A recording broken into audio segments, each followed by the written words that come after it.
Prudencio Love Stories presents Carrying the Royalty Triplets. Written by Serenity Cal. Shit! Ano nangyari? Pabulong na sigaw ni Kirsten habang frustrated na ginugulo ang kanyang buhok. Muli siyang napatingin sa nakadapang lalaki na walang pang-itaas na katabi niya. Sa tingin din niya ay wala din tong saplot sa ibaba na tanging kumot lang ang nakatakip.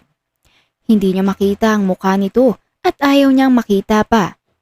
Mabilis siyang bubaba ng kama at sinuot ang damit na suot niya kagabi. Napadaing pa siya nang kumirot ang pagitan ng kanyang hita at napamura. Masyado na ba akong careless? Bakit nagpatara ka agad ako? Kausap niya sa sarili. Nagpapanik siya.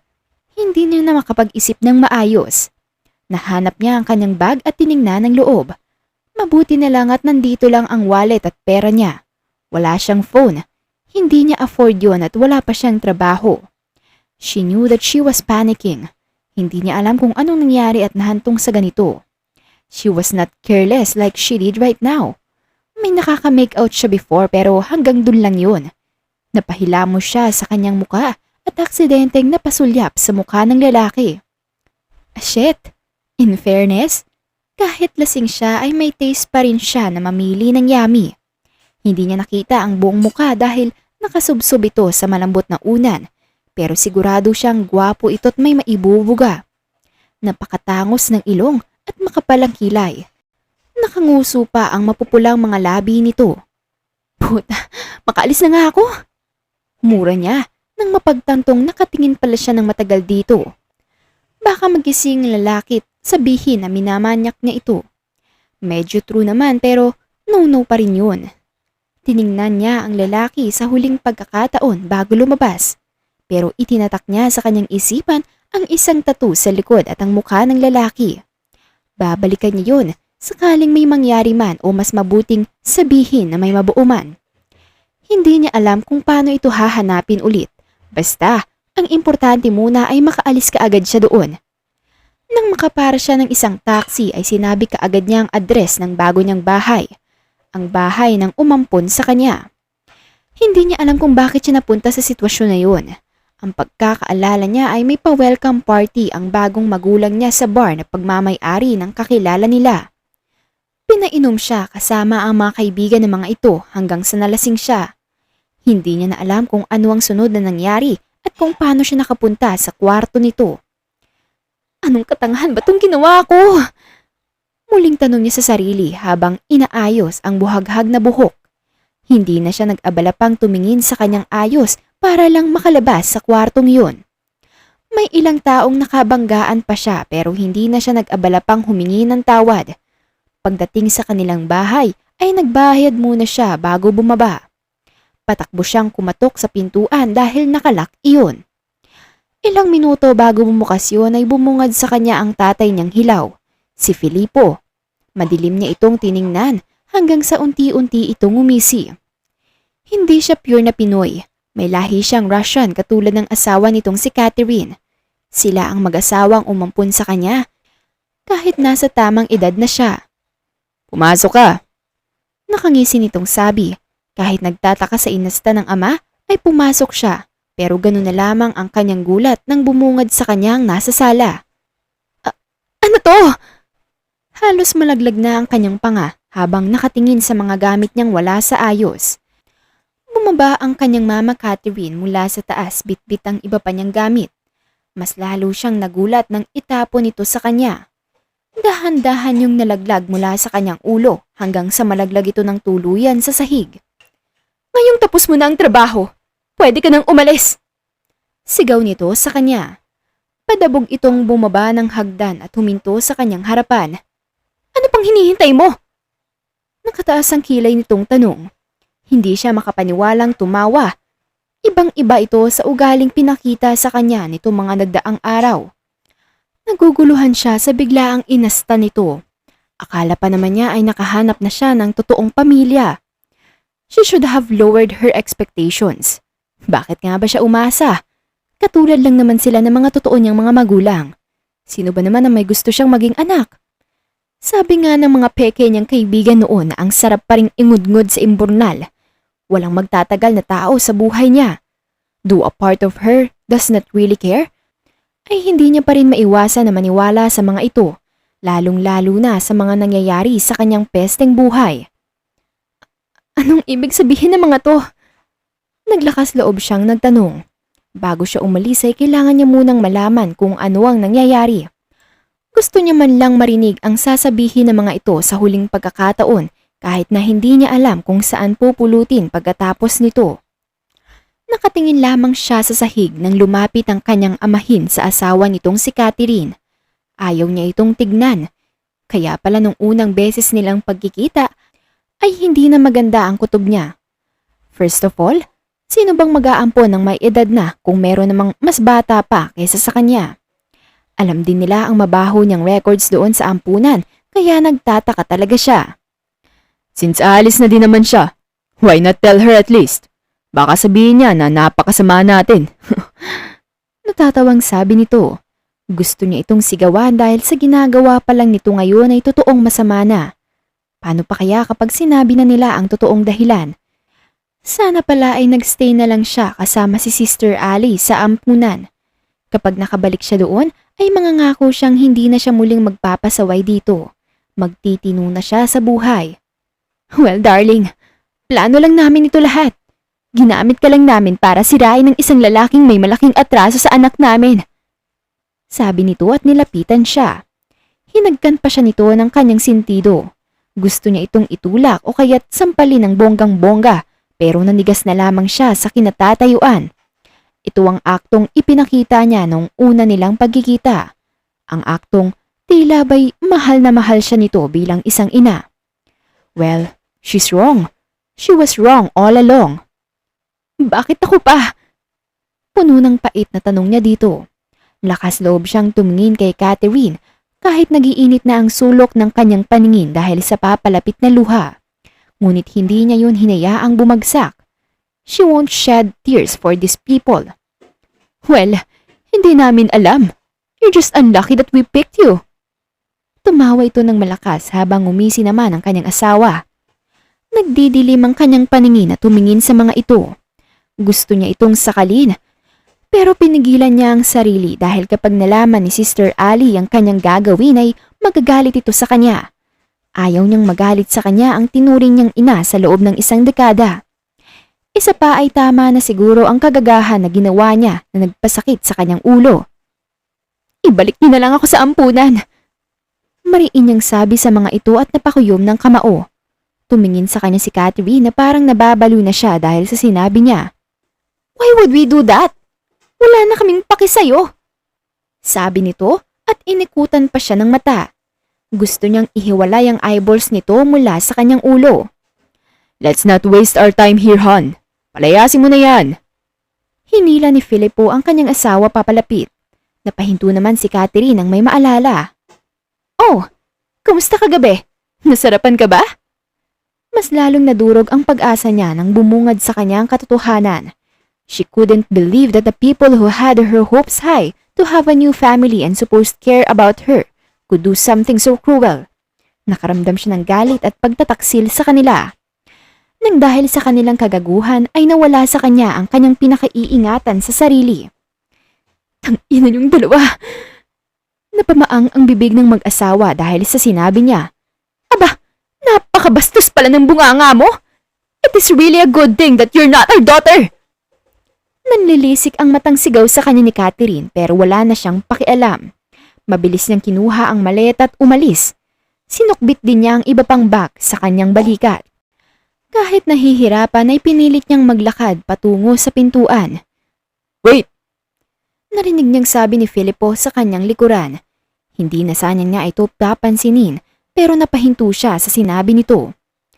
Kapag may pinagsabihan ka sa ginawa namin sa lalaki, alam mo naman kung anong mangyayari sa taong yan, di ba? Puno ng pagbabanta ang boses nito. Nakuha naman kaagad niya ang ibig sabihin nito. Gusto niya itong murahin pero pinigilan niya ang sarili. Sila Sister Ali ang tinutukoy niya. Wala na ba talaga siyang choice? Hindi siya umimik at mabilis na umalis ng bahay na yon. Nagagalit siya sa kanila. Galit na galit. Huminto siya sa isang highway pagkalabas ng subdivision. She pulled her wallet inside her bag and opened it. Hindi niya alam kung magkakasya ang pera niya pauwi sa ampunan. May 230 pesos na lang siya at malayo pa ang lugar na yun. Marahas siyang bumuntong hininga at pumara ng taxi. Bahala na. Ang importante ay makauwi ka agad siya doon. Nagiinit na naman ang mga mata niya habang nakasakay. Gusto niyang maiyak pero walang lumalabas doon. Ang tanging nararamdaman niya lang ay ang galit para sa mga taong yun. Nang makarating sa tapat ng ampunan ay kaagad siyang bumaba. Tinulungan naman siya ng driver para ilabas ang mga gamit niya. 674 po ang bayad. She bit the insides of her cheeks bago naglakas loob na sumagot. Kuya, pwede po bang maghintay ka muna dito? Kulang po kasi ang dalang pamasahe ko eh. Sabi niya sa driver. Nagpasalamat siya nang tumango ito. Iniwan niya muna ang mga gamit sa gilid ng taxi at patakbong pumasok sa loob. May nakakasalubong siyang ibang bata na gulat na napatingin sa kanya. Hindi niya muna ito pinansin at mabilis na hinanap ng mata niya si Sister Ali. Natagpuan niya ito na may pinapakain na bata. Lumapit naman siya dito. Bahagya pa itong nagulat nang bigla niya itong hinawakan sa braso. Ay bata ka, kinulat mo naman ako. Tumayo ito at hinarap siya. Sister, kailangan ko ng 550 ngayon. Hinihingal pa na sabi niya dito. Nagtataka naman si Sister Ali sa kanyang inasal. Ha? Bakit? Nasaan ang mga magulang mo? Hindi na natuloy ang sasabihin nito nang pinutol niya ito. Hindi ko sila magulang! Natahimik si Sister sa biglaan niyang pagsigaw. Kirsten, bakit mo sinisigawan si Sister ng ganyan? Sita sa kanya ni Sister Che na may hinihele na sanggol. Malalim siyang bumuntong hininga bago malumanay na tumingin kay Sister Ali. Sorry po, nagtaksi po kasi ako dito at kulang ang pamasahe ko. Pinalayas ako ng umampun sa akin. Pagkatapos ipasok ng mga gamit ni Kirsten ay pinaupo muna nila ito sa sofa sa lobby. Tinawag pa ni Sister Ali si Sister Yana para ipaalam ang nangyari sa kanya. Ewan na lang kung paniniwalaan siya nun. Baka sabihin na tumakas lang ito. Pagkarating nila ay naupo sila sa tapat ni Kirsten. Nakikita na naman niya ang nakataas na kilay ni Sister Yana. Siya ang masungit na head dito. Hindi talaga siya madre. Sister lang din ang tawag sa kanya at hindi niya alam ang rason. Anong nangyari sa'yo? Tanong ni Sister Yana sa kanya. Sumulyap muna si Kirsten kay Sister Ali na puno ng pag-aalalang nakatingin sa kanya bago sinagot si Sister Yana. Pinalayas po ako sa amin. Tipid niyang sagot. Tumaas naman ang masungit na kilay ni Sister Yana. Mukhang hindi siya nito pinapaniwalaan. Talaga lang ha? Tatawagan ko sila. She let her get her phone and dial the number. Mukhang nabigo siya dahil hindi sinagot ang tawag. Irita siyang napabuntong hininga at binalik ang paningin kay Kirsten. They are your legal guardian now. Wala na kaming obligasyon sa'yo. Sabi ni Sister Yana sa kanya, kaya natahimik siya. Kahit si Sister Ali na nasa tabi niya ay wala nang masabi. Pero sister, wala na ba talagang ibang paraan? Kawawa naman yung bata. Puno ng pakiusap ang boses ni Sister Ali. Natiling tahimik si Kirsten sa tabi habang sila ay nag-uusap. Posibleng palayasin siya dito sa ampunan dahil kagaya nga ng sabi ni Sister Yana ay wala na silang obligasyon pa sa kanya. Isa pa ay matanda na ito. Noon pa naman dapat siya pinaalis dito pero si Sister Ali kasi talaga ang nagtatanggol sa kanya na manatili dahil wala daw siyang ibang buhay sa labas. Sister Yana, tawag niya sa madre kaya napalingon ito. Huminga siya ng malalim bago nagpatuloy. Pwede po bang manatili muna ako dito hanggang sa makahanap ako ng matutuluyan? Pagkatapos ng ilang araw ng paghahanap ng mapagkakakitaan at matitirahan, ay maswerte siyang nakakuha ng isang desenteng mauupahan. Hindi yun kagandahan, pero sapat na yun para may matutulugan siya ng gabi ng safe. Isang maliit lang na kwarto na may isang kama. Ang banyo naman ay nasa labas. Para na yun sa lahat ng umuupa. Walang kusina. Kaya nag-iipon pa siya para bumili ng sarili ng butane at mga gamit pangluto. Habang siya ay nagpatuloy sa pag-aayos ng kanyang mga gamit, ay nakaramdam siya na parang siya ay nasusuka. Kaagad siyang napatakbo sa banyo at doon sumuka. Halos bumaliktad na ang kanyang sikmura. Kirsten, ayos ka lang! Narinig niya ang nag-aalalang boses ni Aling Mercy sa labas ng banyo. Siya ang may-ari nitong paupahan nila. Pinunasan niya muna ng tubig ang kanyang bibig bago niya ito sinagot. Opo. Muli na naman siyang sumuka pagkatapos. Hindi niya alam kung bakit siya nagkakaganito. Wala naman siyang masamang kinain kagabi. Napabuntong hininga ito at nagmumog ng tubig. Siguro ay resulta ito ng pagpapagod niya nito mga nakaraang araw. Nanibago lang ang kanyang katawan dahil hindi naman siya nagpapagod ng ganito noong nasa ampunan pa ito. Ilang araw na sila noong umalis siya sa kanila. Wala na ding nagawa si Sister Ali para pigilan siya dahil buo na ang kanyang desisyon. Ayaw na rin niyang marinig pa ang masungit na bunganga ni Sister Yana. Mas maldita pa yun kesa sa kanya. Pagkalabas ng pintuan ay sumalubong sa kanya si Aling Mercy na mukhang hinihintay siyang makalabas. Ayos ka lang, hangover ba yan? O may nakain kang masama? O baka naman, buntis ka? Sunod-sunod na tanong nito. Napatigil siya sa kanyang kinatatayuan. Nawala sa kanyang isipan na posible nga yun. Shit! Mabilis siyang tumakbo sa kanyang kwarto at kinuha ang wallet. Kailangan niyang bumili ng pregnancy test habang maaga pa. Okay lang yan, she assured herself while looking at the pregnancy in front of her after buying. Natapos niyang lagyan ng ihi ang 3 PT. Naghihintay pa siya ng resulta. Isa lang ang nararamdaman niya ngayon. Kaba, paano nga kung buntis siya? Anong gagawin niya? Hindi niya naman kaya yung buhayin na mag-isa. She thinks of getting an abortion pero napakasama naman siguro niya nun. Parang may pinatay na lang din niya ang walang muwang na bata. Huminga siya ng malalim at nilapitan ng PT na nakapatong sa kanyang mini table dito sa kanyang kwarto. Nang makita ang 2 guhit ng 3 PT ay halo-halong emosyon ang bumalot sa kanya. Ang gulat, takot at pagkalito ay umikot sa kanyang isipan. Kailanman ay wala sa kanyang plano ang maging isang ina. Hindi pa siya handang maging isang ina, lalo na sa ganitong sitwasyon kung saan siya na lang mag-isa ang bumubuhay sa kanyang sarili. Ang pagmumura na lang ang kanyang nasabi bago siya nawala ng malay. Nagising siya mula sa isang malakas na katok mula sa kanyang pintuan. Napahawak siya sa kanyang ulo nang makaramdam siya ng kirot dito. Kirsten! Nandyan ka ba? Mabilis siyang bumangon nang marinig ang boses ni Kish, ang kaibigan niya. Anong ginagawa mo dito? Gulat niyang tanong sa kaibigan. Ang huli nilang pagkikita ay noong nasa ampunan pa siya nakatira. Wala na silang komunikasyon simula nung may umampun sa kanya. Girl! Finally nahanap na din kita! Malakas itong tumili at niyugyug pa ang kanyang balikat. Mas lalo naman siyang nakaramdam ng hilo sa kanyang ginawa. Isa pang yugyug mo sa akin, tatamaan ka na. Inis niyang sabi dito. Hinila naman siya ni Kish papasok sa kanyang kwarto. Saka lang niya napansin na kasama pala nito ang 2 bodyguard na nanatiling nakatayo sa gilid ng pintuan. Nakilala niya si Kish isang araw nang tumakas siya para pumunta sa isang bar kasama ng mga peke niya mga kaibigan noon. Muntik na niya itong pagtripa ng mga lalaki kaya siya naman tong to the rescue sa dalaga. Ang gaga naman ay hindi na siya nilubayan simula nang nangyari yun. Si Kish pa ang unang nagsabi na mag-best friend na daw sila. Hindi naman siya nagsisi dahil tanging si Kish lang ang naging totoo sa kanya. Alam mo ba, ilang araw na akong naghahanap sa'yo. Hindi ka man lang nagpaalam sa akin. Daldal nito at naupo sa kanyang kama. Paniguradong pinahanap siya nito. Mayaman kasi si Kish at isang pitik lang ng pera niya ay nandyan na agad ang gusto niya.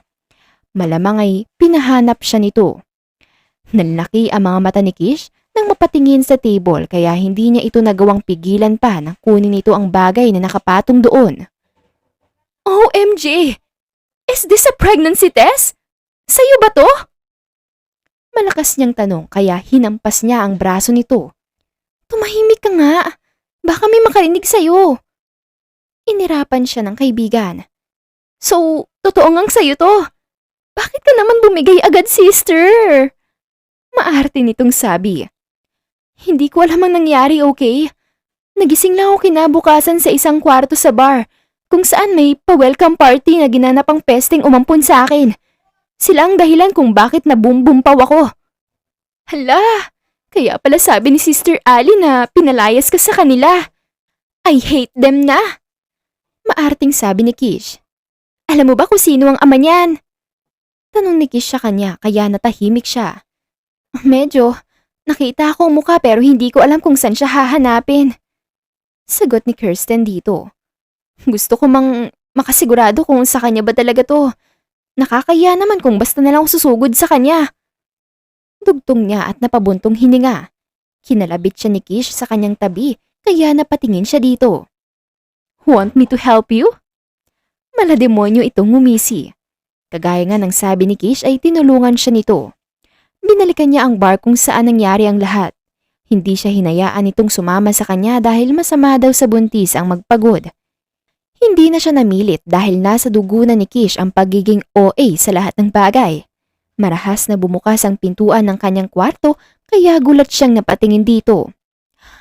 Plano mo ba akong patayin sa gulat, ha? Inis niyang sigaw kay Kish na papasok. May dala itong laptop.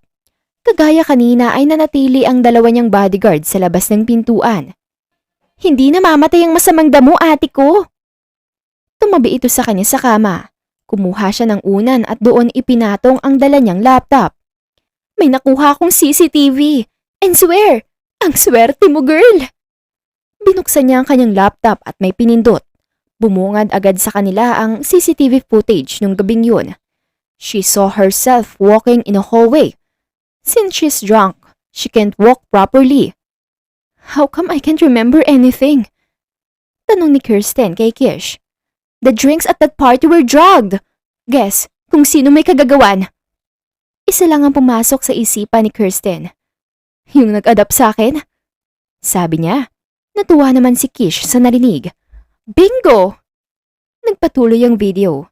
Huminto si Kirsten sa susunod na footage nang may makitang lalaki na naka-hoodie na pumasok sa isang kwarto. Nakita niyang humagikik ito bago pagewang-gewang na sumunod sa pinasukan ng lalaki. At doon nagtatapos ang video. Anunsyo ni Kish at isinara ang laptop. Bakit doon lang? What about the footage kinabukasan?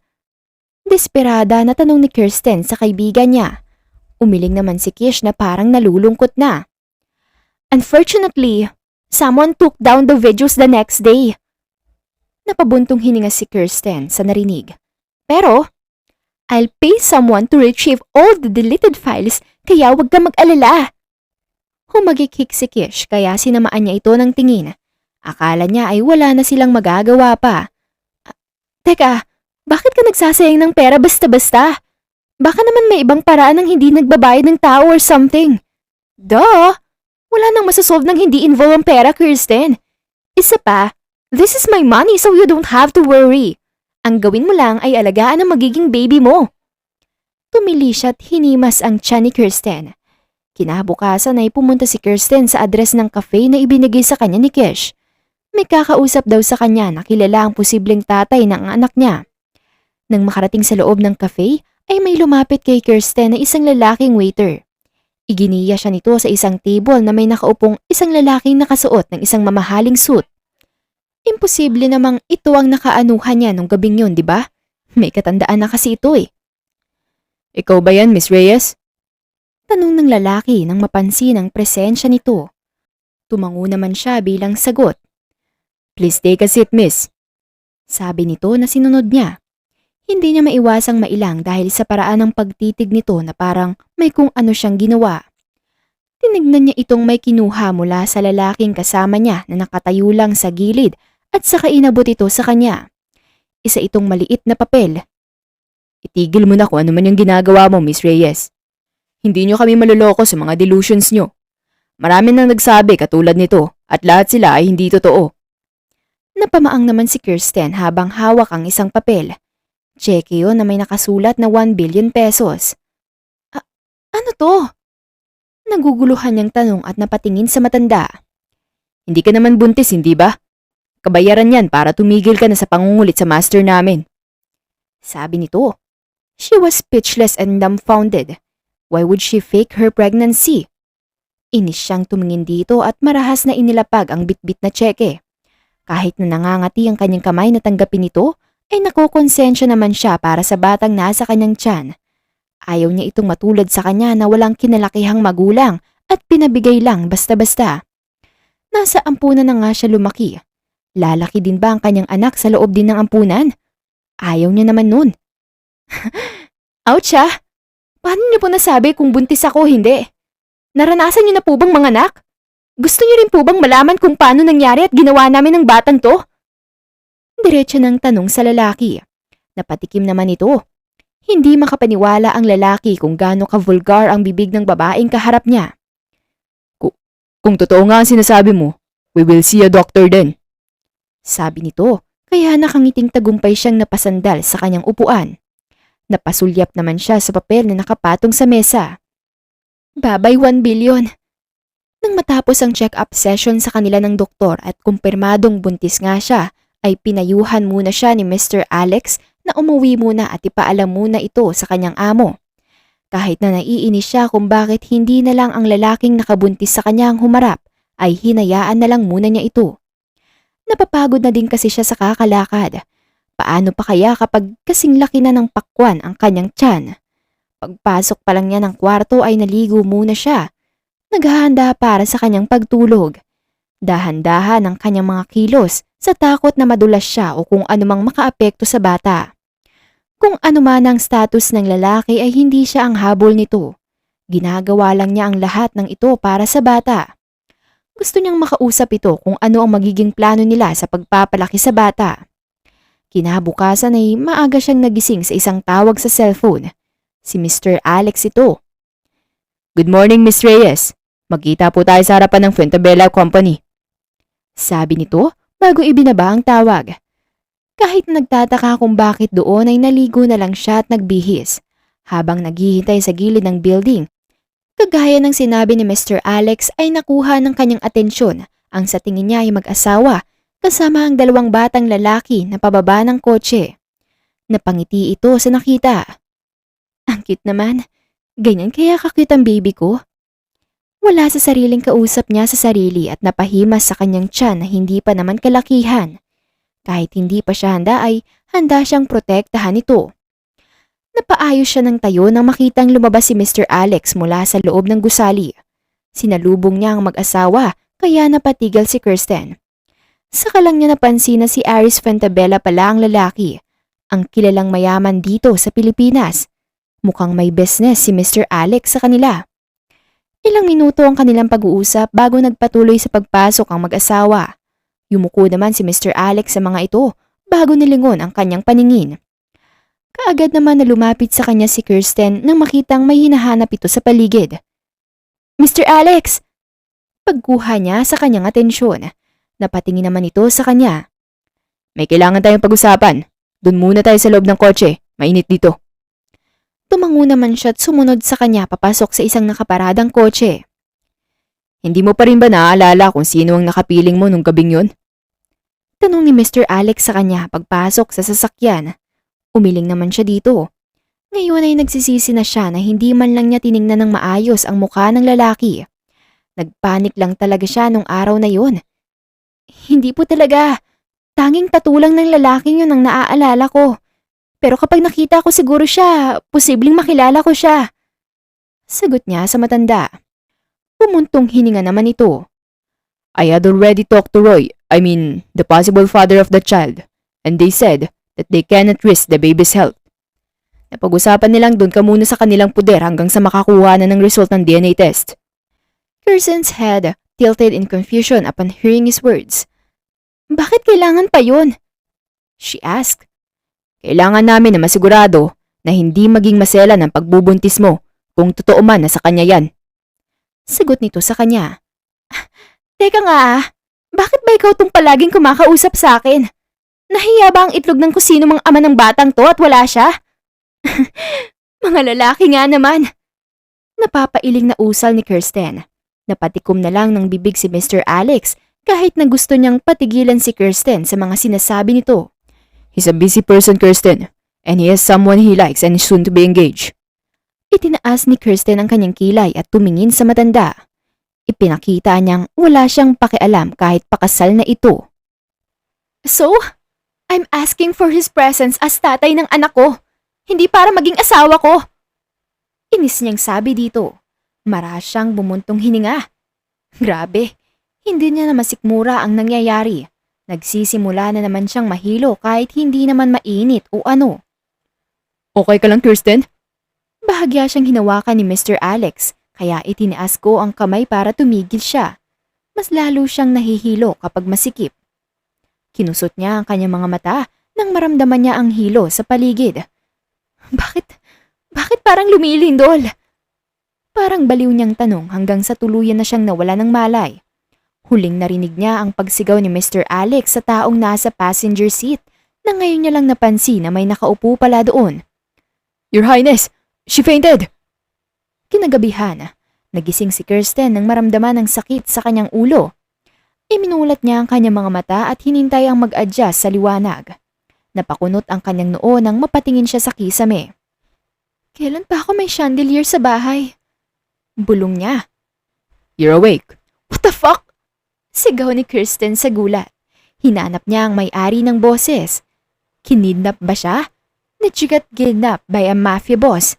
Ito yung mga nangyayari sa Wattpad eh. What the fuck? You're cursing na parang hindi madre ang nagpalaki sa'yo. Puna ng lalaki. Pinanliatan siya ng mata ni Kirsten. Paki mo ba? Teka, ikaw ba yung nakawasak sa akin? Walang prenong tanong ni Kirsten dito kaya napaubo sa hangin ang misteryosong lalaki. Napahawak siya sa kanyang dibdib na parang na-offend siya sa sinabi ng babae. Hell no! Mangilabot ka nga! Mabilis na sagot ng lalaki. Napaismig lang si Kirsten sa inakto nito. Sino ka ba kasi? At nasan ako? Don't tell me, isa kang mafia! Tanong niya dito. Hindi naman mapigilang humagalpak ng tawa ng lalaki dahil sa sinabi ni Kirsten. Mafia? We're not in Wattpad, honey. Naiiling niyang sagot. Sabi ko nga. Come on, everyone's waiting in the living room. Habang naglalakad sila patungo sa sinasabing living room ng lalaking nakaharap ni Kirsten, ay hindi niya maiwasang mamangha sa ganda ng paligid. Mukha silang nasa loob ng palasyo. Kung hindi kayo mafia, anong modus ang ginagawa niyo? Tanong niya dito. We don't have any modus or whatever. Tipid nitong sagot sa kanya kaya napanguso siya. Masyado naman itong misteryoso. Ayaw pang sabihin kung bakit nandito sila sa mukhang bahay ng mga sinaunang hari at reyna. Napanganga siya nang tuluyang makita ang napakahabang hagdanan. May mas malaki at mas magarbong chandelier sa gitna nitong mansyon kesa doon sa chandelier sa kwartong napasukan niya kanina. Careful. Paalala ng lalaki dito kaya napairap siya. Anong akala niya? Tanga siya at hindi marunong bumaba? Is she really pregnant? Hindi niya pinagtuunan ng pansin ang kanyang dinaanan nang may marinig na boses sa hindi kalayuan sa kanila. Mukhang nanggaling yun sa sinasabi ng lalaki na to na nasa living room. Yes po. Narinig niyang sagot ni Mr. Alex. Did we not learn our lessons? Isa lang siya sa mga babaeng nagpapanggap na buntis para makuha ang atensyon natin. Or worse, baka inutusan yan para patayin tayo. Sarkastiko na tumawa si Kirsten sa narinig kaya napasulyap sa kanya ang lalaking kasama. Umeko pa ang kanyang malakas na tawa sa mansyon. Grabe! Anong akala niya sa akin? Mamamatay tao? The fuck? Narinig niyang natawa ang kasama kaya napairap siya. Ngunit maling hakbang pala yun dahil huling hakbang na sana para tuluyan na siyang makababa. Nang biglaan siyang natisod. Fuck, shit, punyeta! Malakas niyang daing. Mabuti na lang at hindi natamaan ang kanyang muka. Matamaan lang ang lahat, wag lang ang kanyang precious beautiful face. Totoo ba talagang madre ang nagpalaki sa kanya? Saka lang niya napansin na pinalibutan na siya ng 4 ng lalaking mukhang Greek gods. Ngayon lang siya nagpasalamat sa naninisod na hagdan. Aray ko naman, putang ina! She hissed when the alcohol reached her wound on the knee. Hindi naman ito kalakihan, kaya hindi niya alam kung bakit panggamutin yun. Ayaw pa naman niya ng alcohol. Stop cursing women! Napatingin siya sa lalaking nakaupo across sa kanya. Hindi niya alam kung sino ito, pero ang sabi ni Mr. Alex ay Edison ang pangalan nito. Siya yung nagsabi sa kanya na baka papatay siya ng tao. Wow, ibang klase talagang imagination ng mga lalaki. Huwag mo nga akong pakialam sa pagmumura ko. Baka gusto mong ikaw na lang murahin ko dyan. Inikutan niya ito ng mata kaya aksidenteng nadiin ni Mr. Alex ang bulak sa kanyang tuhod kaya muntik na siyang napamura. I'm sorry, Kristen. Paumanhin ito at binalot na ang kanyang tuhod. Huwag kang magsalita ng ganyan sa kanila. Pabulong na dugtong nito. Hindi na lang siya nagsalita pa at nagpabuga na lang ng hangin. Napunta ang kanyang paningin sa lalaking nakashade kanina pa. Hindi siya sigurado kung nakatingin ba ito sa kanya dahil natatakpan ang mga mata nito pero may kakaiba siyang kutob dito. So, sino ang ama ng batang to? Tanong niya sa kanilang apat pagkatapos magpaalam muna ni Mr. Alex dahil may kukunin lang daw ito saglit. Napalingon siya sa lalaking unang bumungad sa kanya kanina sa kwarto. Nagpakilala itong si Elias. Nasa sa amin ang posibleng ama ng batang dinadala mo. But we have to make sure first kung kadugo ba talaga namin yan. Paliwanag ni Elias sa kanya. Don't include me in that. Maingat ako pagdating sa pagpili ng babae. Maarting sabi ni Edison kay Elias. Saka lang niya napansin na magkakahawig silang apat. So ibig sabihin ay magkakapatid sila. Bumalik si Mr. Alex na may dalang isang laptop at lumakad siya sa isang malaking TV dito sa kanilang living room na mas malaki pa sa buong pinapaupahan na bahay ni Aling Mercy at may kung anong kinukulikot doon. Is that the only evidence taken? Tanong ng katabi ni Edison na si Easton. Kanina pa ito tahimik pero walang makakapantay sa katahimikan ng lalaking naka-shades. Hindi niya maintindihan ang trip nitong pagsusuot ng shades sa loob ng bahay. Tumango naman si Mr. Alex bago sumagot. They played a video on the big screen of the TV. Ipinakita ni Mr. Alex ang nangyari kung saan ay lasing na naglalakad si Kirsten sa isang hallway. Ito yung nakuha ni Kish na kopya ng CCTV. Napag-alaman po namin na may halong mga droga ang mga inumin nyo ng gabing yun. We tried paying several employees working there to tell us the truth, pero walang nakakaalam sa kanila. Sabi nito. Napakagat naman si Kirsten sa kanyang labi dahil gustong-gusto niya nang magsalita. Kaso at kung ano pang mangyari sa mga taong nasa ampunan. Baliw pa naman ang mag-asawang yun. Ngunit kung may nakapagsabi sa amin na may isang employee na nawala nang hindi nagpapaalam, mukhang tumakas ito. Then he or she must know something about it. Usal ni Elias kaya tumango ang magkapatid. Actually, halos pabulong na simula ni Kirsten kaya napatingin sila sa kanya. Sasabihin ko ba? Nagpapanik na tanong ni Kirsten sa kanyang isipan. Bahala na nga. May alam ako kung sino may kagagawan nun. Nagulat siya nang biglang natawa ng malakas si Edison. I knew it! Binayaran ka nila! Inirapan siya nito sa inis. Patapusin mo nga ako! Hinampas naman ni Elias si Edison. Stop arguing with her. It is bad for the baby. Saway nito kaya napasimangot si Edison. So yun na nga. Alam niyo naman na lumaki ako sa ampunan. May umampun sa akin na mag-asawang Russian last week. Russian? Interrupt ni Easton kaya inis na tumingin si Kirsten dito. Sabing patapusin mo muna ako eh. Okay, calm down. May pa-welcome party sila nung gabing yan para sa akin. At ito namang si Lola nyo. Happy-happy ang peg at naglasing. Hindi ko alam na may kung anong kineme pala ang inumin nila. Kaya wala na akong natandaan sa sunod na nangyari. Nagising na lang ako kinabukasan na masakit na ang kitikat ko. Mahabang paliwanag na sabi ni Kirsten sa kanila kaya medyo hiningal siya doon. Inabutan naman siya ni Elias ng tubig kaya hindi na siya nagmaldita at ininom yun. Did you see his face? Muntik nang mabilaukan sa tubig si Kirsten nang finally nagsalita na ang lalaking naka-shades. Tumikim siya ng ilang beses dahil mukha siyang ninerbiyos sa biglaan niyang pagsalita. Slight lang at sa pagkakatanda ko, may tattoo siya kung anong symbol sa likod niya. Napatayo si Easton, Edison at Elias at mabilis na napadapo ang kanyang paningin sa lalaking naka-shades na nakadikwatro lang ng upo. Hindi makapaniwala ang mga tingin na ibinigay nila sa lalaki. Ezekiel! Daddy ka na! Sabay nilang sigaw. Napanganga si Kirsten habang nakatingin sa tinatawag nilang Ezekiel. Biglaan itong tumayo sa kanyang kinauupuan at lumapit sa kanya. Kinabahan naman siya kaagad sa kung anong gagawin nito. I finally found you. Nakangisi nitong sabi. Nakahalumbaba lang si Kirsten habang nakaupo sa counter dito sa kusina. Nagugutom kasi siya kaya inutusan niya si Ezekiel na paglutuan siya ng makakain. Yes, inutusan niya. Ang kapal niya, di ba? Anong niluluto mo? Tanong niya dito. Sumulyap naman sa kanya si Ezekiel. This is a specialty in our home country. Sagot nito. Home country? Tagasan ka ba talaga? We are originally from the country of UK at umuwi lang kami dito sa Pilipinas if we wanted to escape. Sagot na naman ni Ezekiel. Escape? Sindikato ba kayo at dito kayo nagtatago? Natawa naman si Ezekiel sa kanyang tanong bago siya hinarap pagkatapos tanggalin ang kanyang suot na apron. Silly. Of course not. We just wanted fresh air. Sagot nito bago inilapag ang platong may laman na kanin at ulam na sinasabi ni Ezekiel na hindi niya na tinanong kung anong pangalan dahil sa gutom. Fresh air? Polluted air kamo!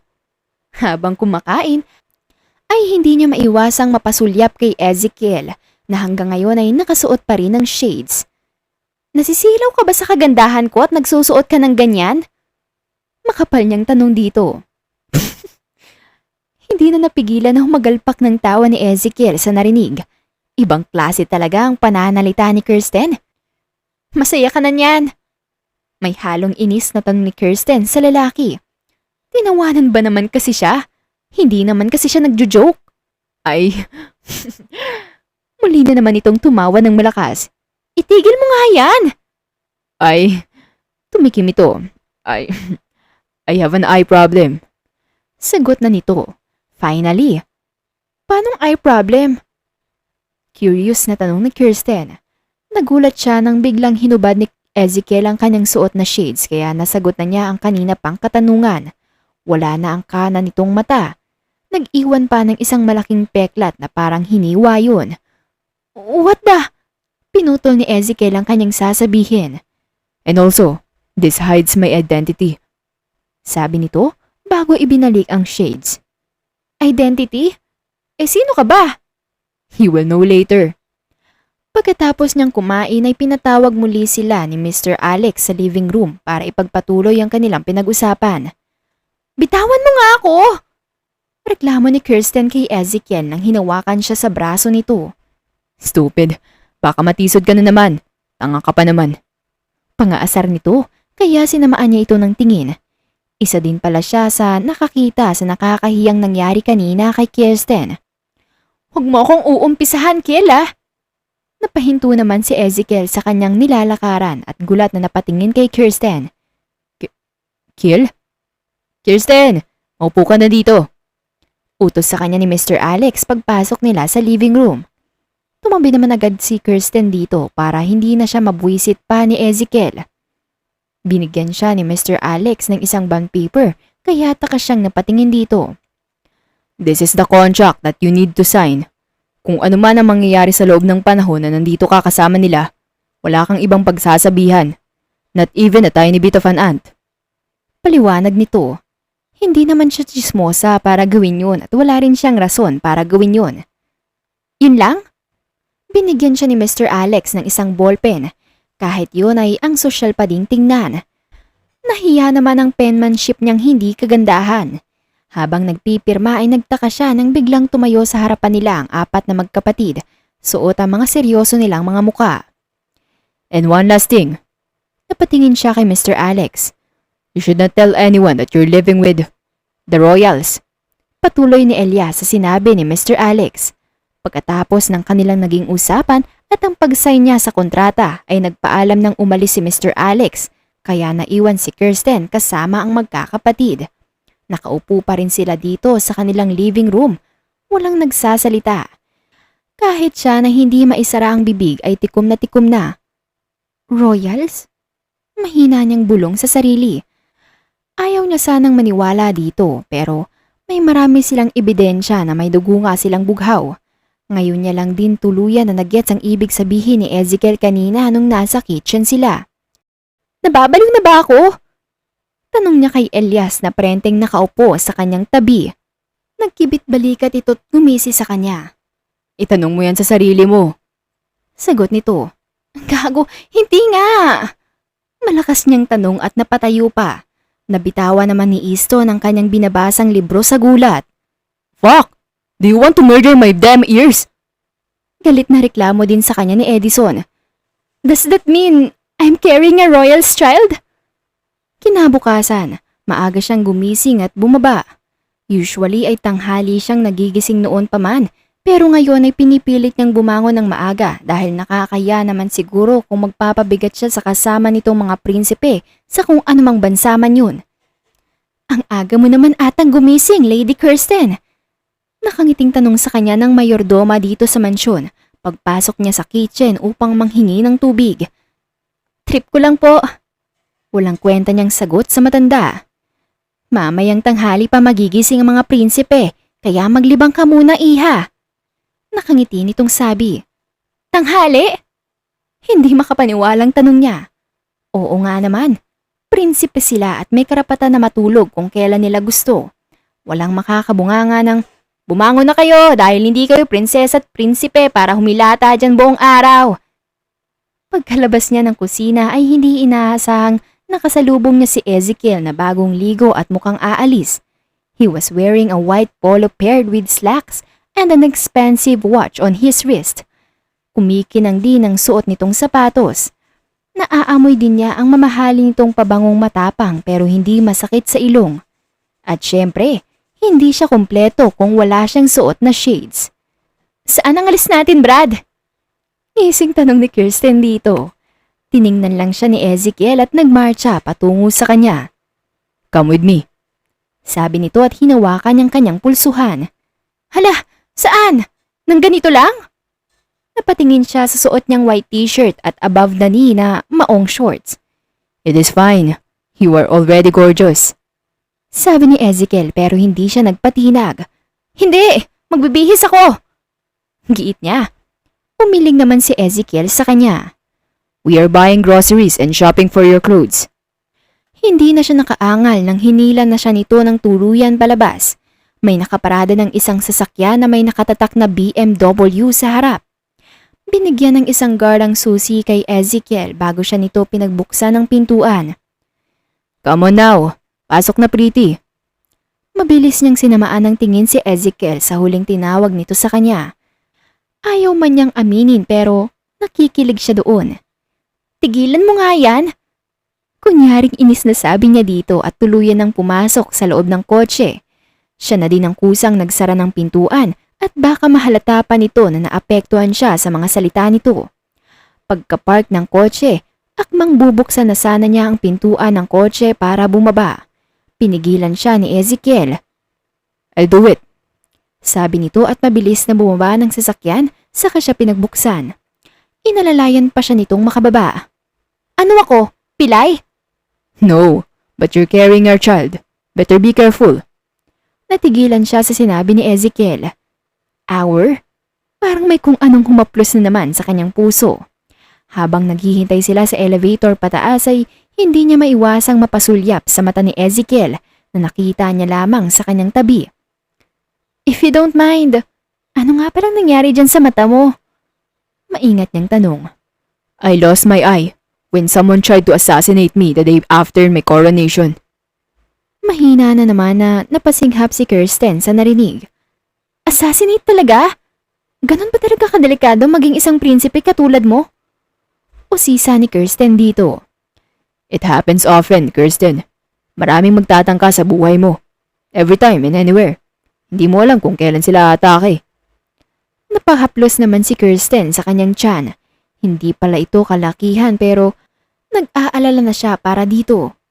Napansin naman ni Ezekiel ang biglaang pagtahimik ng babaeng kasama. Hinubad dito ang suot na shades at seryosong hinarap si Kirsten. His eyes softened. If you are worrying for our child, don't worry. Hindi ko hayaan na may mangyari sa inyo. I will die saving the both of you. Ezekiel. Puno ng lambing ang boses ang maririnig mula sa kanya. Huwag kang mamamatay ah. Nginitian siya ni Ezekiel. Alright, Namamangha na tumago ito. Promise? promise. Pagkapasok sa isang clothing line ay hinila siya ni Ezekiel sa hilera ng mga pambabae. Choose anything. Utos nito. Tiningnan niya ang price tag ng isang t-shirt at kulang na lang ay humiwalay ang kanyang eyeballs mula sa kanyang ulo sa nakita. 2K? Anong klaseng t-shirt ba to't napakamahal? Huwag na tayo dito. Malakas na bulong niya kay Ezekiel. Hihilain na sana niya ito paalis pero mukha na naman itong estatwa na hindi niya maigalaw. Stop looking at the price tag at pumili ka lang kung anong gusto mo. Hindi naman ikaw ang magbabayad.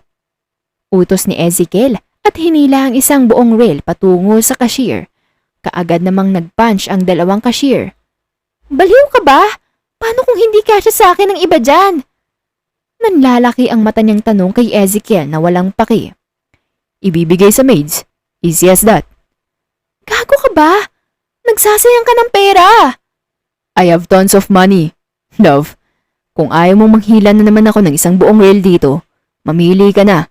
Kahit ilan gusto mo. Go! Frustrated na napahilamos si Kirsten sa kanyang muka at wala nang nagawa kung hindi ang mamili ng mga masusuot. Pikit mata na lamang siya habang binibigay kay Ezekiel ang mga napili niya. Ayaw niyang tumingin sa price tag. Nakakamatay. Hindi na talaga siya babalik sa shop na yun. Paglabas ni Kirsten, suot ang isang white above the knee dress ay nginitian lang siya ni Ezekiel na parang namamangha pa ito.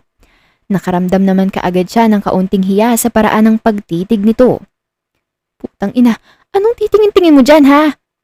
Nakabusangot niyang tanong kaya napangisi si Ezekiel ng malaki. You look like an angel pero demonyong lumalabas sa bibig mo. Now cute. Natatawang sabi nito kaya sinamaan niya ito ng tingin para mabawasan ang pag-iinit ng kanyang mukha sa kilig. Bakit ba siya bumabaan at bigla? Ewan ko sa'yo, tayo na nga. Humakbang na siya paalis. Deliver to the mansion. Narinig niyang sabi ni Ezekiel dun sa manager ng shop bago ito sumunod sa kanya palabas. Tinutukoy nito ang mga damit na binili nila. Sa dami kasi ay hindi na nila kayang buhating dalawa, kaya ang sabi ni Ezekiel ay ipa-deliver na lamang daw ito. Eh di siya ng mayaman. Pagkarating sa supermarket ay humila ng isang malaking pushcart si Ezekiel. Bakit ikaw ang nag-grocery? Hindi niya mapigilang tanong. Sinulyapan siya ni Ezekiel bago sumagot. Hindi ko gusto ang mga binibili ng maids. Aba, napaka-arte mo naman pala. Ninisihan lang siya ni Ezekiel at nagdadalampot ng kung ano-ano sa shelves. Hindi mo naman sinabi na balak mo palang pakyawin to mga tinda nila. Alam mo naman na patay gutom ang mga kapatid ko. Natatawang sagot ni Ezekiel sa kanya. Sa bagay. Nadaanan nila ang shelves ng mga fresh milks at cheese kaya napahinto si Kirsten doon. Kaagad naman na napansin ni Ezekiel yun. You want? Kumuha ka ng gusto mo. Nakangiti nitong sabi. Malawak naman siyang ngumiti at kumuha ng 3 packet ng cheese at isang malaking karton ng fresh milk. Hindi niya alam kung bakit nag-crave siya ng mga ito. Siguro ay dahil naglilihi na siya. Nilagay niya sa pushcart ang mga ito. Thanks! Nakangiti niyang sabi kay Ezekiel nang nginitian din siya pabalik. Anything for my baby. Nag-init naman kaagad ang kanyang muka sa sinabi nito. Alam naman niya na ang baby sa sinapupunan niya ang tinutukoy nito, pero kinikilig pa din siya na parang ewan. Lumawak ang kanyang ngisi at mapang-asar na sinundot sa tagiliran si Ezekiel. Sinong baby? Ako o the actual baby? Pangaasar niya pero nagulat siya sa sagot nito. Both. At saka ito nagpangisi-ngisi na lumakad palayo. Nang makabalik sila sa mansyon, ay hinayaan na ni Ezekiel ang mga katulong na sila na ang mag-arrange ng kanila mga pinamili. Wait. Pigil niya sa isang maid nang may biglang maalala. The fresh milk and the cheeses. That's for the lady. Huwag niyong ipapagalaw yan sa iba. Paalala niya dito. Yes, Your Highness. Yumuko ito bago umalis. Pinagpahinga niya muna si Kirsten sa sarili nitong kwarto nang magreklamo ito na napapagod na siya kakalakad. Akmang aakit na sana si Ezekiel sa kanyang kwarto para tapusin ang naiwang mga trabaho bilang isang prinsipe nang biglang pumasok ang kanyang matalik na kaibigan na si Aris kasama ang asawa at dalawa nitong mga anak. Nakasunod din sa kanila ang nakababatang kapatid nitong si Velin. Zeke! Aris tapped his shoulders. Yumakap naman sa kanya si Velin at ang dalawang kasamang bata. So, where is she? Mapang-asar siyang tiningnan ng kaibigan. She's resting. Napagod siya sa ginawa namin. Sagot niya pero iba naman ang pahiwatig nun sa mag-asawa. Bastos! Tinawanan siya ni Velin. What? Hindi ah. She's pregnant for Pete's sake. Nag-grocery kasi kami. Depensa kaagad niya sa dalawa. Whatever you say. Sa kabilang banda ay nagising si Kirsten sa isang katok mula sa kanyang pintuan kinagabihan. Kirsten, come join us at the pool area if you want. Nandun ang lahat. Narinig niyang sabi ni Elias bago ito lumakad paalis. Napakunot ang kanyang noo at napatayo para sumilip sa balcony ng kwarto niya. Kita kasi dito ang pool area. Sino yan? Tanong niya nang makita ang magkapatid kasama ang isang babae. Naningkit ang kanyang mga mata dahil magkasama sila ni Ezekiel sa paghahanda ng mesa sa gilid ng pool. Hindi nito suot ang shades kaya kitang-kita niya ang buo ang kagwapuhan nitong taglay. Nakaramdam naman siya agad ng selos. Para siyang naiiyak na ewan. Ayaw naman niya tuloy na pumunta at makisama sa kanila. Napahinto siya at napatawa ng sarkastiko. Ano bang karapatan niya?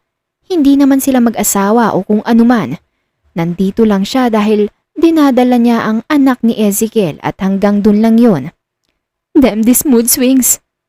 Inis niyang sabi at malakas na napabuga ng hangin. Mabilis siyang nag-ayos ng sarili at bumaba na. Bakit ako magkukulong? Hindi naman ako naaapektuhan at wala naman akong pake kung ano sila. Napahawak siya sa kanyang pisngi ng basa yun. Aba, bakit ba ako umiiyak? Punyeta. Pagkarating sa pool area ay parang aatras na siya nang makita silang nagsasaya. Parang hindi siya bagay na makibilong sa kanila. Naalala na niya ang sinabi ni Mr. Alex na may gusto na daw itong ibang babae at soon to be fiancé. Yan na ba yung babaeng tinutukoy ni Mr. Alex? Mabilis siyang tumalikod. Gusto niyang tumakas mula sa mansyon kahit hindi siya sinigurado kung posible ba. Kirsten! Narinig niyang tawag sa kanya ni Elias nang mapansin siya nito. Lumingon naman kaagad ang lahat sa kanya, including yung babaeng maganda. Hindi naman niya minamaliit ang kanyang sariling kagandahan pero iba kasi itong kasama nila. Magandang maganda. She was slightly taken aback when Ezekiel started walking towards her. Mas binilisan niya ang paglalakad. Hindi siya sure kung saan ang totoong exit dahil sa laki ng mansyon pero wala na siyang pake basta lang ay makaalis siya doon. Nagbago na ang kanyang isipan. Pipilitin niyang buhayin ang mag-isang bata. Ayaw niyang makasira ng relasyon ng iba. Kirsten! Saan ka pupunta? Napahinto siya nang maabutan siya ni Ezekiel at hinawakan siya nito sa braso. Come on! We're having a small picnic! Para siyang napaso nang hinawakan siya nito sa likod para bumalik sa kanilang kinaroroonan. Aalis na ako. Malamig niyang tugon dito na nagpakunot sa noo ng lalaki. Napaiwas naman siya ng tingin nang pinaharap siya nito. Ayaw niya itong tignan. Hey! Mahina nitong pagkuha sa kanyang atensyon. Tumingin ka sa akin. What happened? Umiwas naman siya ng tingin. Nagmumukha na siyang childish dahil sa kanyang inaasta ngayon. Bakit ba kasi siya naaapektuhan ng ganito? Kasama ba ito sa pregnancy hormones niya? Wala, nababaloy na siguro ako. Sabi niya at ngumiti ng pilit. Kahit baka sa mukha ni Ezekiel na hindi siya kumbinsido sa palusot niya, ay tumangulang ito at hinawakan siya sa likod para pabalikin sa pool area. Sit here, brat! Tinap ni Edison ang upuan sa tabi nito nang makalapit sila. Ayokong umupo. Maldita niyang sagot. Masama sa buntis ang tatayo ng matagal. Nagilty naman kaagad siya at mabilis na umupo sa tabi niya. Uupo din pala. Dami pang reklamo. Narinig niyang bulong nito. Hi! Ikaw ba si Kirsten? Nilapitan siya ng babaeng hindi niya kilala at inalok siya ng bite-size na pagkain. Hindi niya alam kung anong pagkain yun pero tinanggap niya pa rin. Oo, Bakit? Walang gana niyang sabi at sinubo ang pagkain na binigay. Wala na siyang pakialam kung may lason palang nakalagay doon. I'm Vilin, by the way. I'm the wife of this jerk's friend. Natigilan siya sa pagnguya at napatingin kay Vilin at Ezekiel na busy pa rin sa pag-aasikaso sa mga pagkain sa mesa. Friend? Usal niya. Oh, nandito na pala sila. Napatingin sila sa lalaking papasok na may akay na isang bata at kasunod nito ang dalawa pang batang lalaki. Muntik na siyang mapatampal sa kanyang noo nang maalala kung sino ang babae. Siya pala yung nakita niya sa harapan ng building at ang asawa ni Aris Fontabella. Pinagselosan niya ang maling tao kahit wala siyang karapatan. Siya na ba to? May pangaasar na tanong ni Aris kay Ezekiel na sinamaan lang siya ng tingin. Do not start, Aspas. Hoy Zeke! Nakita mong may bata, nagmumura ka dyan. Kung ikaw kaya ang murahin ko king ina ka. Saway ni Vilin kay Ezekiel. Nakanganga lamang si Kirsten sa buong sitwasyon. Ayaw mag-sink in sa utak niya. Nagmumura ka din naman ah. Sabi ni Ezekiel sa kanya pero hindi na siya pinansin ni Vilin at lumapit sa asawa nitong si Aris. Nagulat na lang siya nang biglang binato ni Vilin ang asawa ng isang tinidor at mabuti na lang at nakaiwas ito. Nanlaki ang mata ni Kirsten nang tumarak sa paderang kawawang tinidor. Sabi kong ayusin mo ang pagsuot sa kanya ng diaper! Galit na sabi ni Vilin kay Aris. Napakamot naman ng ulo ang binata at ngumuso. Sorry na, panay kasi ang galaw niya eh. Huwag kang lumapit sa akin, Fontabella ha! Nakabusangot na umupo si Vilin sa dating pwestong kinauupuan ni Edison kanina. Nakasunod pa rin ang kanyang paningin sa babae. Paano mo nagagawa yun? Namangha niyang tanong dito. Nagkibit-balikat naman si Vilin. Gusto mo turuan kita kung sakaling sasaktan ka ng lalaking yan? Dinuro niya si Ezekiel na napatingin sa kanilang direksyon. Umiling lang siya bilang sagot. Napansin niyang hindi man lang nagulat ang iba sa ginawa ni Vilin sa asawa niya. Mukhang normal na ito sa kanila. Hello po! Napatingin siya sa dalawang batang lalaking lumapit sa kanya. Umiti naman siya dito. Ay, eto palang kapatid kong si Ross at ito ang anak kong si Ashton. Pakilala ni Vilin sa dalawang bata. Hello, I'm Tita Kirsten. Lumipas ang gabing nagsaya silang lahat. Hindi niya inexpect yon pero lubos siyang natuwa kasama si Vilin. Nagkukwentuhan lang sila habang ang mga lalaki naman kasama ang tatlong bata na naglalaro sa swimming pool. Inaya sila ng mga ito na makisali pero tumanggi lang sila. Mas nasisiyahan sila na mag-usap dalawa. Natawa na lang siya nang sabihin ni Vilin na wala pala talagang fiancé si Ezekiel kagaya ng sinabi sa kanya ni Mr. Alex. Sinasabi lang yun sa tuwing may magtatangkang magpanggap na babae na nabuntis daw sila. Tinitest nila ang mga ito. Papalitan ka na ata ng asawa mo, Aris. Sabi ni Ezekiel kay Aris habang nagtatampisaw sila sa swimming pool. Sinamaan ang tatlong bata na nakikipaglaro sa mga kapatid ni Ezekiel. Lumingon si Aris sa asawa niya na humahagikik kasama si Kirsten. Hindi siya nito pinapansin dahil nalilibang ang mga ito sa kanilang usapan. Ikaw, kailan ka gagalaw? Do you like her? Balik niyang tanong kay Ezekiel. I'm planning to introduce her to my family. Alam naman nila na may anak na ako. But still, gusto ko makilala nila si Kirsten. Damn, hindi ka na playboy ah. Asar na sabi sa kanya ni Aris. What the hell? Never in my life na naging playboy ako, no? Depensa niya kaagad. Totoo naman yun. Sadyang habulin lang siya ng mga babaeng titulo lang ang sa monarchy ang gusto kaya marami siyang dating fling na hindi nagtatagal sa kanya.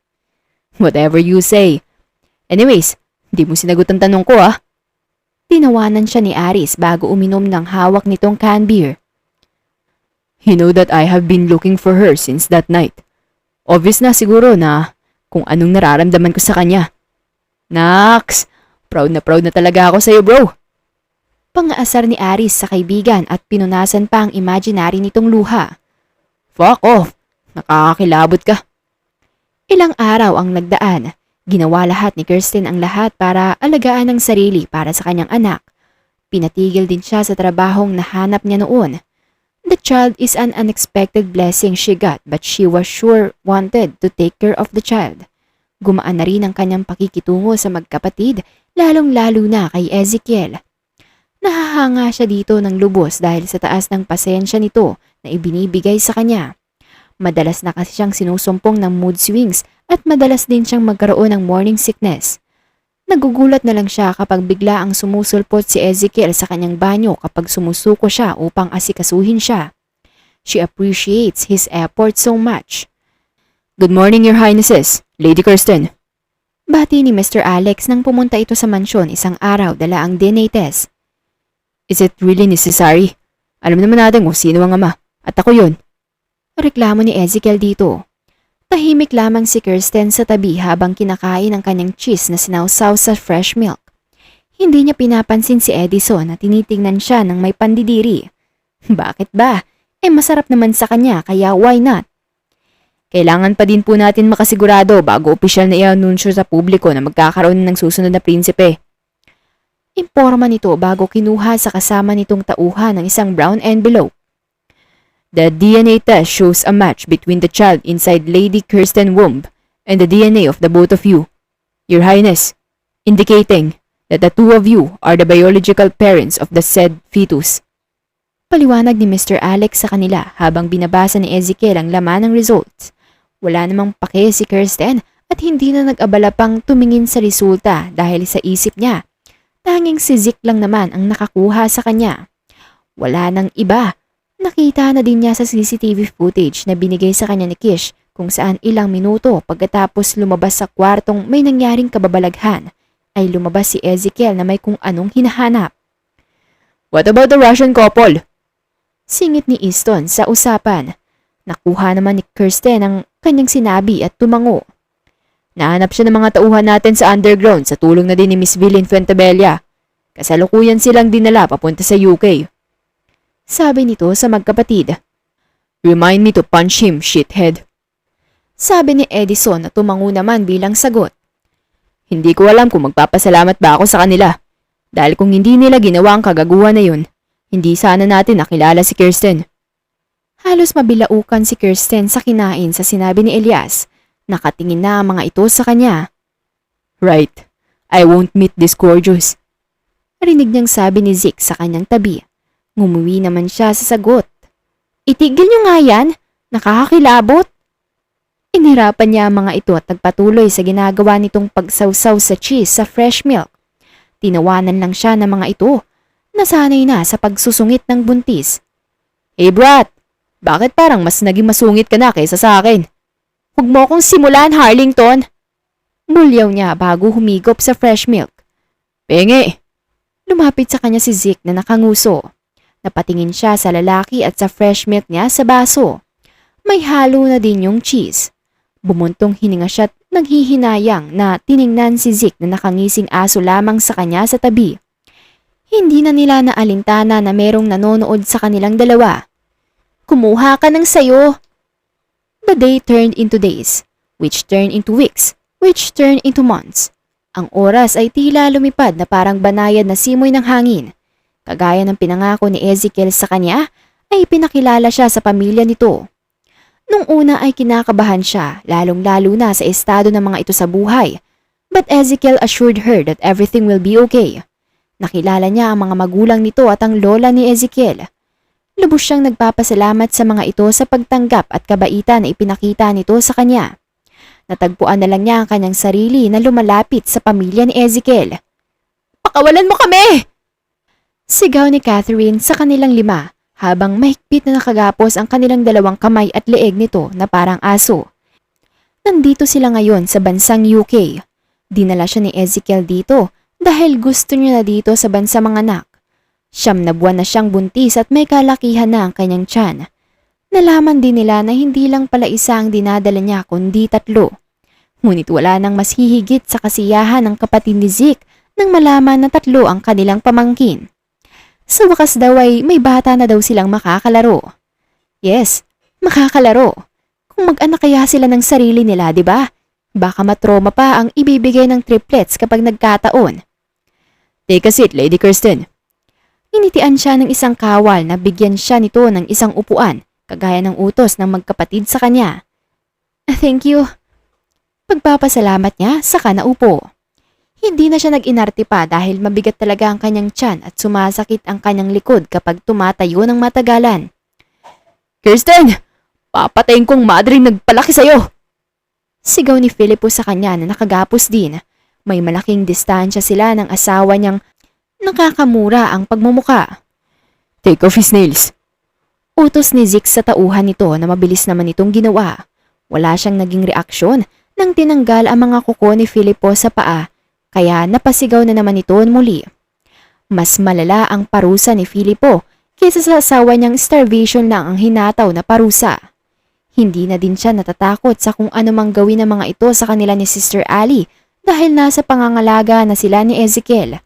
Binigyan ng mga ito ng ekstra na proteksyon. Tumulong naman doon ang kaibigan niya na si Krish. Nasa Pilipinas siya ngayon at tanging pag-uusap lamang muna sa telepono ang kanilang magagawa. This is boring, brother. Bagot na sabi ni Edison sa tabi. Si Isto naman ay tahimik na nagpupunas ng kanyang hawak na patalim. Nakaramdam siya ng kilabot sa kanya dahil mukha siyang psychopath sa ginagawa. Isama pang napakatahimik nito palagi kaya hindi mo talaga alam kung anong pumapasok sa isipan nito. Iston! Tawag ni Elias sa kapatid. Nilapag ni Isto ng panyo na hawak at tumayo bitbit ang patalim. Umatras si Ezekiel para si Iston ang makaharap ni Filipo na umiiyak pa rin sa sakit na natamo. Sa isang kurap ay nabalutan ng isang nakakabinging sigaw ang lugar mula kay Filipo nang itarak ni Isto ng patalim sa kanyang leeg. Mabilis nang umuwi si Kirsten at halos masuka sa daming dugong lumabas doon. Napansin naman kaagad ni Ezekiel ang nobya at nilapitan kaya nakaharang na ito sa madugong pangyayari. You okay? Malambing nitong tanong. Napahilot naman kaagad siya sa kanyang noo nang makaramdam siya ng hilo. Hindi na maalis sa kanyang isipan kung paano lumabas sa leeg ni Filipo ang dugo. Nandidiri siya. Let's get out of here. Tanong sa kanya ni Zeke. Mabilis naman siyang tumango at tumayo. Hindi pa man siya nakakaisang hakbang ay naramdaman na lang niya ang kirot sa pagitan ng kanyang hita. Mapapansin na din ang panunuyo ng kanyang lalamunan at ang pagtagaktak ng kanyang pawis mula sa noo. Zeke! Napapikit siya ng mariin at mahigpit na kumapit sa braso ni Zeke. Why? Okay ka lang ba? Kahit ang lalaki ay nagpapanik na habang pinagmamasdan si Kirsten na hindi maipinta ang kanyang muka. Manganganak na ata ako! Ano? Malakas na sabi na magkakapatid at sabay-sabay na silang lahat na nagpanik. Pagkatapos ng isang matagumpay na panganganak, parang lantang gulay na nakahiga si Kirsten sa kama ng ospital. Nasa tabi niya si Ezekiel na mahigpit na nakahawak sa kanyang dalawang kamay. Tumigil ka na nga sa pag-iyak. Mahina niyang sita sa lalaki. Hanggang ngayon kasi ay hindi siya tumatahan sa kakaiyak. Akala mo naman ay may mamamatay na siya. Akala ko mawawala ka sa akin. Sabi ni Zeke at muling humikbi. Nanito, hindi ako mamamatay, tanga! Inis niyang sabi. Hindi naman ito nakinig at nagpatuloy sa pag-iyak. Hindi naman talaga mamamatay ang isang masamang damo. Nabigla siya sa boses na narinig kasabay ng pagbukas ng pintuan. Napangiti siya nang makita si Kish kasama si Sister Ali at ang buong pamilya ni Ezekiel. Nandito din si Aris at Vilin kasama ang mga bata nito. Naluha siya nang makita na akay-akay ng tatlong magkakapatid ang triplets. Lalaki ang dalawa at babae naman ang bunso. Say hi to your palamura na mommy. Nakangising sabi ni Edison sa kanila. Punyeta ka talaga kahit kailan. Sinamaan siya ng tingin ni Kirsten. Nagkibit-balikat naman ito at tumingin sa batang babaeng karga niya. See? Told you, baby. Binigay na ng magkakapatid sa kanilang dalawa ni Zeke ang mga baby. Mas lalo namang naiyak si Zeke habang pinagmamasdan ang mga anak nila. Crybaby talaga siya kahit kailan. Sabi ng mami niya, kaya nagtawanan ng lahat pero hindi naman umimik si Zeke sa sinabi nito. Totoo naman kasi. Thank you for this, gorgeous. Tiningnan ni Zeke si Kirsten na puno ng lambing. Ngumiti naman ang mahina si Kirsten sa kanya. Thank you too, handsome. Sagot niya. Lumapit sa kanya si Ezekiel at maingat siya nitong hinalikan sa noo at tuktok ng kanyang ilong bago bumaba sa malambot nitong mga labi. I love you, love. Tandaan mo, papakasalan pa kita. Tumingala siya sa kanya. Nakaramdam ng matinding pagmamahal at saya sa mga sinabi nito. Nanatili silang tahimik sa loob ng ilang sandali at hindi pinansin ng mga tao sa paligid. Ang bawat isa ay nawala sa kanilang sariling mga pag-iisip at damdamin, habang ang kanilang mga anak ay payapang natutulog sa kanilang mga bisig. Thank you for letting me carry and be a mom of these triplets, Your Highness. At dyan na po nagtatapos ang ating kwentong pinamagatang Carrying the Royalties Triplets.